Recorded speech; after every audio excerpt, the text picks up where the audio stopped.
Morning children. सबसे पहले तो आप सभी बच्चे रोज़ की तरह अपने अटेंडेंस बना लें और इसे बनाने का प्रोसेस आप सभी बच्चों को पता है। बस इसी प्रोसेस के अकॉर्डिंग अटेंडेंस बनाइए, फिर हम लोग आज की पढ़ाई शुरू करेंगे। सभी बच्चों का अटेंडेंस बन गया हो तो जिनके पास बुक है वो बुक ओपन कर लेंगे और जिनके पास बुक नहीं है वो एसएसटी की नोटबुक ओपन कर लेंगे।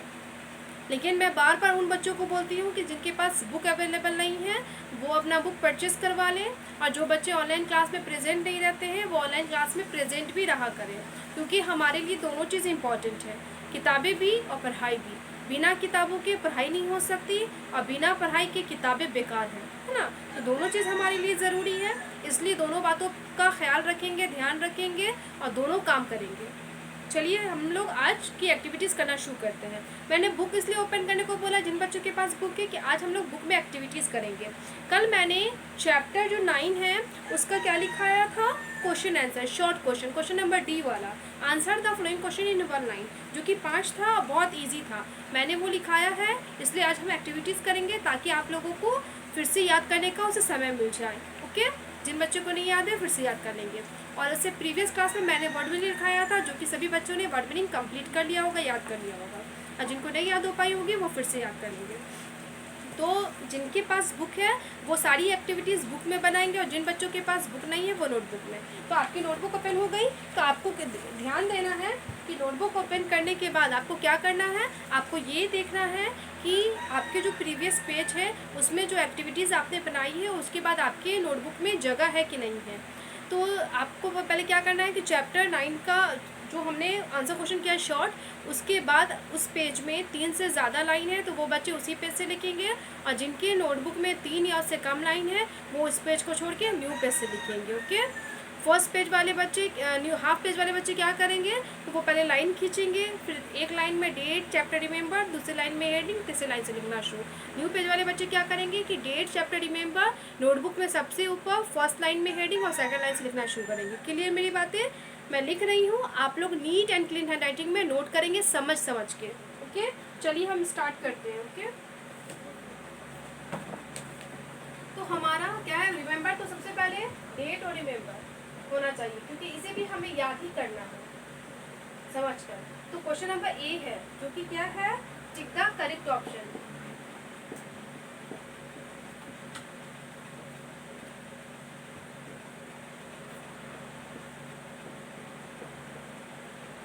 टिक द करेक्ट ऑप्शन, यानी कि सही ऑप्शन पे क्या करना है, टिक करना है। तो पहला क्वेश्चन है, और मैंने ये एक्टिविटीज़ बुक वाले बच्चों को बनाने को भी बोला था। जब मैंने चैप्टर 9 पढ़ा लिया था तो मैंने आपको रिमेंबरिंग का काम दिया था, उसके बाद मैंने बोला था कि क्वेश्चन नंबर ए और B, tick the correct option और यस नो आप खुद बनाइएगा।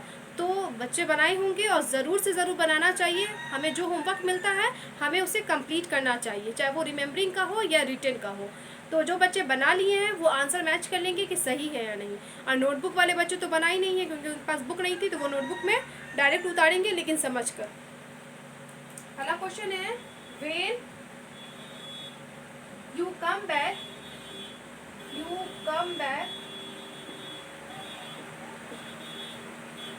फ्रॉम स्कूल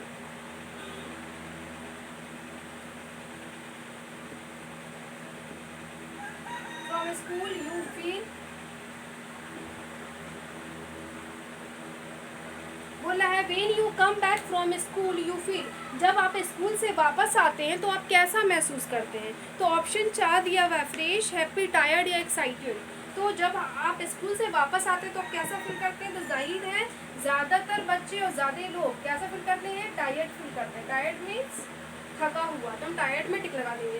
लेकिन जो बच्चे, अब देखिए बच्चे अगर एक्साइटेड महसूस करते तो वो एक्साइटेड भी करें, लेकिन जनरली हम कोई भी काम करते हैं तो काम करने के बाद हमें ज़्यादा या थोड़ी थकान तो महसूस होती है कि हमें ऐसा लगता है। हम एक्साइटेड इसलिए होते हैं, अगर उत्तेजित भी होते हैं, क्यों होते हैं कि अब हम घर जाके रिलैक्स करेंगे। दैट मीन्स कि हम स्कूल में रहते हैं तो रूल रेगुलेशन के अंदर रहते हैं, घर पे भी रूल होते हैं, बट घर के रूल हमें बहुत स्ट्रिक्ट नहीं लगते हैं, क्योंकि घर जो होता है अपना होता है और वहाँ पे सारा वो जो कर्तव्य होता है, फ़र्ज़ होता है, हमारा अपना होता है और हम इंजॉय के साथ करते हैं। मम्मी पापा से थोड़ी मजाक भी करते हैं, प्यार भी करते हैं और ज़िद भी करते हैं। लेकिन स्कूल में सभी बच्चे एक समान होते हैं, वहाँ पे ज़िद इम्पॉसिबल नहीं है, वहाँ पे हम हंसी मजाक नहीं करते, हम सीखने जाते हैं चीज़ों को।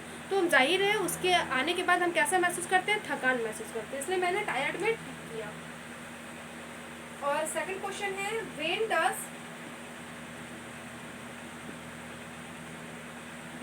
your father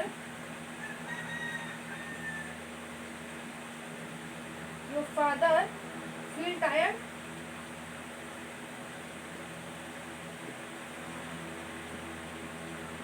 बोला when does your father feel tired? आपके पापा कब थकान महसूस करते हैं? तो ऑप्शन है morning, evening, afternoon, none of this. None of this का मतलब होता है इनमें से कोई नहीं। तो पापा कब थकान महसूस करते हैं? तो जाहिर है किस टाइम। तो हमारा जो ऑप्शन हो जाएगा वो क्या हो जाएगा, evening, EVENING, evening. Evening means शाम में। क्यों शाम में? क्योंकि वो दिन भर काम करते हैं और जब शाम को काम से वापस आते हैं, दैट मीन्स कि अपने ऑफिस से या दुकान से घर वापस आते हैं, तो शाम में आते हैं, तो उस समय उन्हें थकान महसूस होती है, क्योंकि वो दिन भर बहुत ही हार्ड वर्किंग या वर्किंग करते हैं, तो थकान हो जाती है। तो ये हमारा क्वेश्चन था, जो पहला था मेरा 2 ही अटा, इसलिए मैं इसे समझाने के बाद वाइप करूँगी, इसलिए फिर से समझ लीजिए। पहला क्वेश्चन क्या है, when you come back from school you feel, जब आप स्कूल से घर वापस आते हैं तो आप कैसा महसूस करते हैं? तो टायर्ड। ओके। सेकंड क्वेश्चन है, when does your father feel tired, आपके पापा थका हुआ कब महसूस करते हैं? तो हमारा ऑप्शन हो जाएगा इवनिंग, शाम में। ओके। अब मैं से वाइप करी हूँ, नेक्स्ट क्वेश्चन लिखूंगी।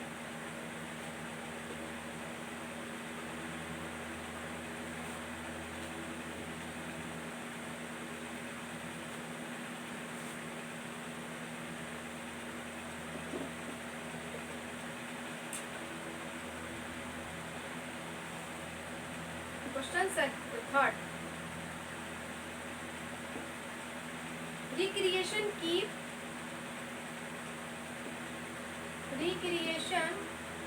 keeps us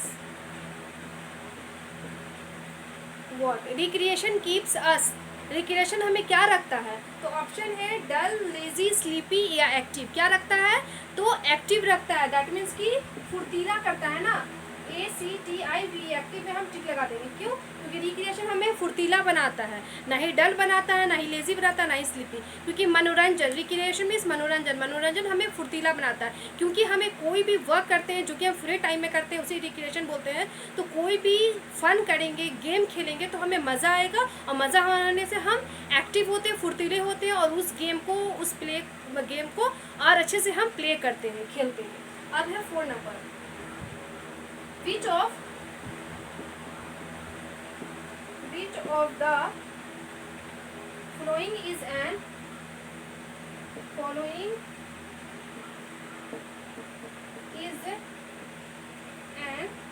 indoor game?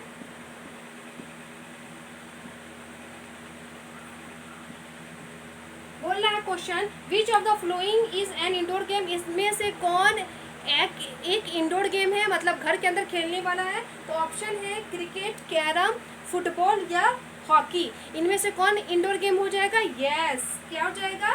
Carrom, CARROM, carrom क्या हो जाएगा? इंडोर गेम हो जाएगा। ओके। मैं यहाँ पे क्वेश्चन तो हट जाएगा लेकिन आंसर नहीं, इसलिए मैं यहाँ पे नहीं लिखूंगी, इसे समझा दे रही हूँ एक बार फिर से वाइप करूँगी। तो थर्ड नंबर क्वेश्चन क्या है, टिक द करेक्ट ऑप्शन का है कि recreation keeps us active, recreation हमें क्या रखता है? एक्टिव, फुर्तीला रखता है। 4 नंबर है, which of the following is an indoor game, इनमें से कौन एक इंडोर गेम है? तो क्या हो जाएगा? कैरम। कैरम क्या है? इंडोर गेम, दैट मीन्स कि इसे हम घर के अंदर आसानी से खेल सकते हैं। हमें इसे लिख रही हूँ, वाइप कर रही हूँ, next question.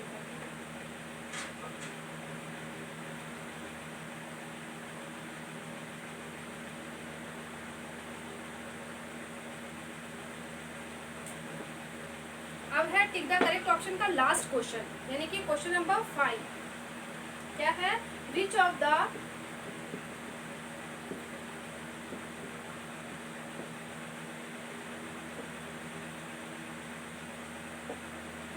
following is an outdoor game? देखिए सेम क्वेश्चन है, बस क्वेश्चन नंबर 4 में इंडोर गेम पूछ रहा था, इसमें आउटडोर गेम बोल रहा है कि which of the following is an indoor game, इनमें से कौन आउटडोर गेम, दैट मीन्स कि घर के बाहर खेलने वाला एक खेल है। तो ऑप्शन है चेस, लूडो, वॉलीबॉल या कैरम, इनमें से कौन आउटडोर गेम है? चेस। अब ये बोर्ड गेम है, अब बोर्ड गेम जो भी होता है हम घर के अंदर खेलते हैं ना, इसका मतलब तो चेस बोर्ड गेम है, दैट मीन्स कि ये इंडोर है। उसके बाद कैरम, उसके सॉरी लूडो है तो वो भी इंडोर गेम है, कैरम भी इंडोर, तो कौन हो जाएगा? यस वॉलीबॉल, है ना, VOLLEYBALL, वॉलीबॉल। वॉलीबॉल क्या है? एक आउटडोर गेम है। तो हमारा क्वेश्चन क्या है? Which of the following is an outdoor game, तो क्या हो जाएगा? वॉलीबॉल। वॉलीबॉल एक घर के बाहर खेलने वाला खेल है। अब मैं इसे क्या कर रही हूँ? वाइप करूंगी। ओके, तो क्वेश्चन नंबर ए यानी कि टिक द करेक्ट ऑप्शन हमारा कंप्लीट हो गया।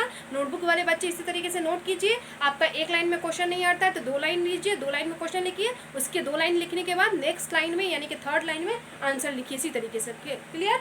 अब हम क्वेश्चन नंबर बी यानी कि यस और नो वाला क्वेश्चन करेंगे। ओके, और जिन बच्चों ने बनाया था, बुक वाले बच्चों को मैंने होमवर्क दिया था, वो बच्चे आंसर मैच कर लेंगे। जिनका पूरा सही बहुत अच्छी बात, जिनका अगर गलत हो गया कोई बात नहीं, आपने कोशिश की, जबकि यही बहुत है ना, तो आप उसे मैच इरेज करके सही कर लीजिएगा।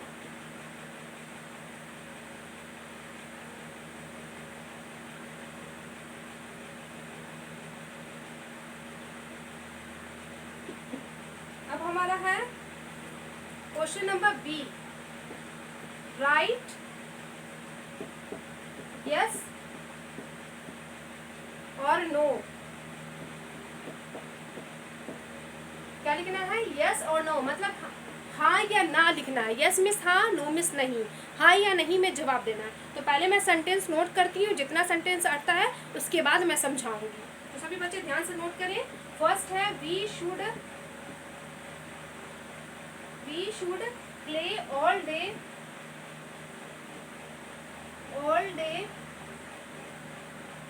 एंड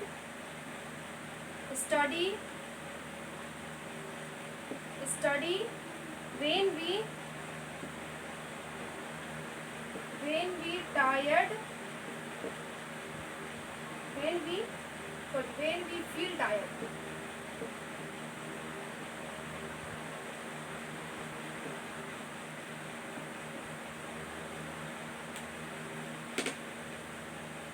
क्वेश्चन नंबर सेकंड है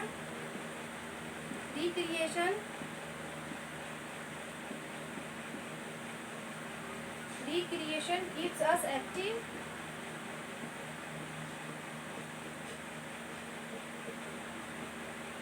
बॉक्स है। थर्ड है we should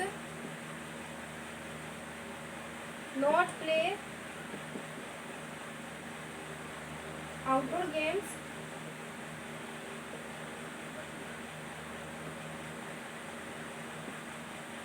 in the park.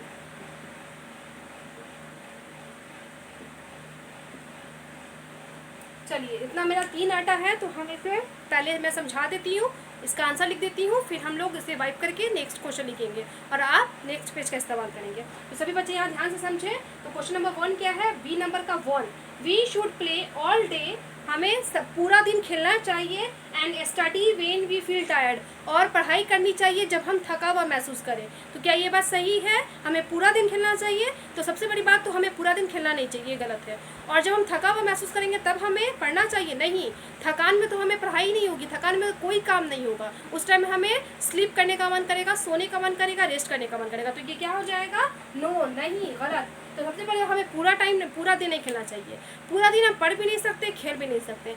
मैं बार बार बोलती हूँ, हर एक चीज़ का रूटीन बना लीजिए, टाइमिंग बना लीजिए। पढ़ने के समय पढ़ाई कीजिए, खेलने के समय खेलिए, और खाने के समय खाइए, आराम करने के समय आराम कीजिए, है ना। मैं हर चीज़ का एक समय होता है और हमें हर एक चीज़ समय पे करना चाहिए। ओके, तो ये गलत हो जाएगा, इसलिए नो लिखा। सेकंड है रिक्रिएशन कीप्स अस एक्टिव, मनोरंजन हमें फुर्तीला बनाता है। तो यस, हाँ, तो हम क्या लिख देंगे? यस, मनोरंजन हमें क्या बनाता है? फुर्तीला बनाता है, क्योंकि हम कोई भी काम करते हैं और जिस काम से हमें खुशी मिलती है, आनंद आता है, वो काम हमें और एक्टिव करता है। थर्ड है we should not play outdoor games in the park, हमें पार्क में आउटडोर गेम नहीं खेलने चाहिए। नहीं, ये गलत हो जाएगा। नो, पार्क में तो आउटडोर गेम खेलना चाहिए ना, क्योंकि आउटडोर गेम हम घर के बाहर ही खेलते हैं, चाहे वो पार्क हो या प्लेग्राउंड हो, कहीं पे भी हो, हमें वहाँ हम खेल सकते हैं। तो फिर से मैं समझा दे रही हूँ। फर्स्ट है we should play all day and study when we feel tired, तो नो, हमें पूरा दिन खेलना चाहिए और थकान के समय पढ़ना चाहिए, तो ये गलत है, नो हो जाएगा, नहीं। सेकंड है recreation keeps us active, recreation हमें फुर्तीला बनाता है, तो यस, हाँ। थर्ड है we should not play outdoor games in the park, हमें पार्क में आउटडोर गेम्स नहीं करना चाहिए, तो ये तो गलत है, नो, क्योंकि हमें पार्क में या प्ले ग्राउंड में ही आउटडोर गेम्स खेलने चाहिए, तो ये सही हो, नो हो जाएगा। ओके, अब मैं इसे क्या करती हूँ, वाइप करती हूँ और क्वेश्चन नंबर बी का नेक्स्ट क्वेश्चन बनाती हूँ।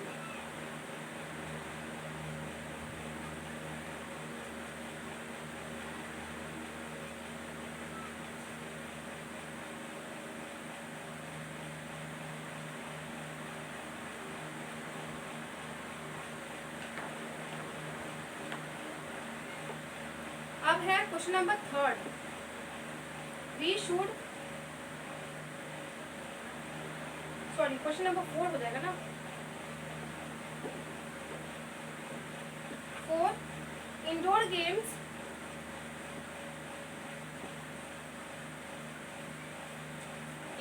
Games make us feel tired,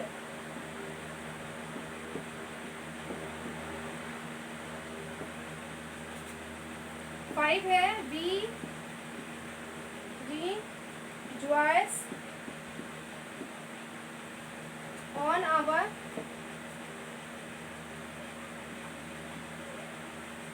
birthday. बोला है indoor games make us feel tired, indoor game जो खेल हम घर के अंदर खेलते हैं वो खेल हमें टायर्ड बनाता है, तो हम टायर्ड होते हैं लूडो खेलने से, कैरम खेलने में, चेस खेलने में टायर्ड होते हैं, नहीं, क्योंकि ये गेम में हम टायर्ड नहीं होते। क्यों नहीं होते? क्योंकि इस गेम में भागा दौड़ी नहीं होती है, हम बस एक जगह पे बैठ के और अपना माइंड से खेलते हैं, चेस माइंड से खेला जाता है, तो दिमाग लगाते हैं, तो इंडोर गेम में हम टायर्ड नहीं होते, तो ये क्या हो जाएगा, नो हो जाएगा, क्योंकि इंडोर गेम हमें टायर्ड नहीं करता, क्योंकि इसमें भागा दौड़ी होती नहीं है, उछल कूद तो होता नहीं है, एक जगह पे बैठ कर खेलना होता है, तो इसमें हम थकान कैसे महसूस करेंगे। 5 है we rejoice on our birthday, हम लोग अपने बर्थडे पे रिजॉयस होते हैं, आनंदित होते हैं, खुश होते हैं, तो यस क्या हो जाएगा, यस, हाँ, क्योंकि जो बर्थडे होता है वो एक ख़ास दिन होता है हमारी लाइफ का। ऐसे तो देखा जाए तो हमारी ज़िंदगी का 1 साल कम होता है, बट लोग उसे सेलिब्रेट करते हैं क्योंकि अच्छा बीतता है, और लोग उस दिन बहुत स्पेशल चीज़ करते हैं, सबको उन्हें विश करते हैं, बर्थडे गिफ्ट देते हैं, और केक कटिंग होता है, पार्टीज़ भी होती है, कभी वो फैमिली के साथ गेट टुगेदर करते हैं या फिर एक छोटा मोटा फंक्शन करते हैं। ओके, इस तरीके से। तो हमारा क्वेश्चन नंबर बी क्या है, 4 नंबर है indoor games make us feel tired, indoor game हमें फील टायर्ड करता है, थकान महसूस करता है, तो नो, इंडोर गेम हमें थकान महसूस नहीं करता है। 5 है we rejoice on our birthday, हम लोग बर्थडे पे खुश होते हैं, आनंदित होते हैं, तो यस। तो ये हमारा चैप्टर 9 का क्वेश्चन नंबर ए और क्वेश्चन नंबर बी कंप्लीट हो गया।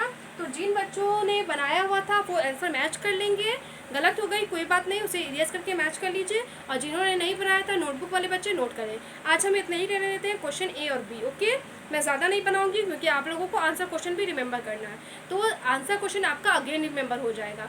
तो जिनको याद रहेंगे आंसर क्वेश्चन उनके लिए अगेन रिमेंबर, और जिनको याद है तो वो उसे भी फिर से याद कर लेंगे और इसे भी याद कर लेंगे। ओके, तो आज के लिए मैं तय रहने देते हैं, अब अपने क्लास को स्टॉप कर रही हूँ, और जब क्लास स्टॉप होता है उस समय मैं क्या देती हूँ, एक गुड हैबिट टिप देती हूँ। तो आज का हमारा गुड हैबिट टिप है कीपिंग योर एरिया क्लीन, अपने एरिया को साफ रखने के लिए क्या है, तो हमेशा आज का है speed only in wash basin and clean up after that. Okay, हम लोगों को हमेशा थूकना, स्पीड मीन्स थूकना, कहाँ थूकना चाहिए, तो वॉश बेसिन में, और उसे वॉश बेसिन में थूकने के बाद हमें क्या कर लेना चाहिए, तो उसे क्लीन कर देना चाहिए। क्यों? ताकि अगर जो हम थूक दिए हैं तो थूकने के बाद वो जो गंदगी होती है ना, थूक होते हैं ना, उस थूक में जर्म्स होते हैं, तो वो अगर हम साफ़ नहीं करेंगे तो वो क्या होगा, उसी पे मक्खियाँ बैठेगी, या वही मक्खियाँ हमारे शरीर पे या हमारे खाने पे बैठ के गंदा कर देगी, और वो चीज़ गंदा हो जाएगा, चाहे वो हमारा शरीर या खाना, तो वो हमें बीमार कर देगा, अस्वस्थ कर देगा। इसीलिए हमें उसे साफ़ कर देना चाहिए, और देखने में भी सुंदर नहीं लगेगा, गंदगी फैली रहेगी चारों तरफ। तो हमेशा आप बोलिएगा कि बाहर जब जाते हैं तो वहाँ पे वॉश बेसिन नहीं है तो हम क्या करें, तो ऐसे जगह पे थूकिए जहाँ पे मतलब ऑलरेडी थूकने का जगह, जैसे नाला वगैरह में थूक दीजिए, ओपन नाला है तो, गड्ढा है तो, जहाँ पे कचरा फेंका जाता है, ओके, वहाँ पे। ये नहीं कि हर जगह नहीं करना चाहिए, उससे गंदगी लगेगी। जहाँ पे गंदगी ऑलरेडी है, यानी कि कचरा डाला जाता है, गंदगी है या नाला है, उसमें थूक दीजिए, ओके। ये काम कीजिए। क्या आपको फॉलो करना है? Speed only in wash basin and clean up after that, okay. और जिन बच्चों को चैप्टर 9 का शॉर्ट आंसर नहीं याद है, क्वेश्चन नंबर डी, वो फिर से याद कर लेंगे, और जिनको याद है वो इस चीज़ को, ए और बी को याद कर लेंगे। आज के लिए इतना ही। Thank you all.